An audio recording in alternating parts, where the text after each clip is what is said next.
Isang SIM card daw ang naging daan para matrack at tuluyang mahuli si Alice Guo sa Indonesia. 2 Chinese at 2 Indonesian din ang tumulong sa kanyang makapagtago. May report si John Consulta. Excuse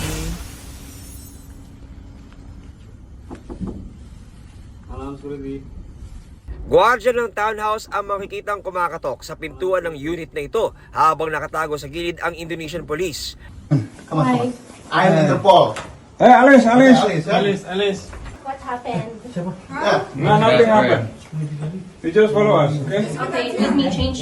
Ito ang aktual na video ng pag-aresto kay Guo sa Tangerang City sa Indonesia. Membro ng Indonesian Police ang nanguna sa operasyon. Inabutan nila si Guo na nakapantulog pa. Ayon sa Bureau of Immigration, ang naging susi ng Indonesian Police sa paghuli sa alkalde ang nakuhang trace ng SIM card ng Indonesian Police sa isa sa mga hotel na tinuluyan ni Guo. May 3 siyang cellphone number na nakuha at may isang active na number at doon na na-track yung kanyang location. Ayon sa BI, isang babaeng monk o mongha ang may-ari ng apartment na tinuluyan ni Guo. Nakilala lang daw ni Guo sa isang mall na kanyang pinakiusapan, diskarte na kanyang ginawa para di siya masundan.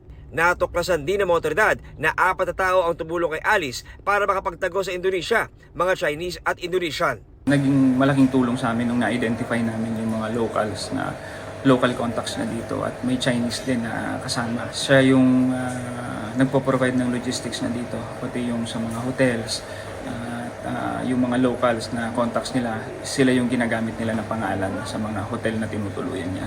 John Consulta, nagbabalita para sa GMA Integrated News.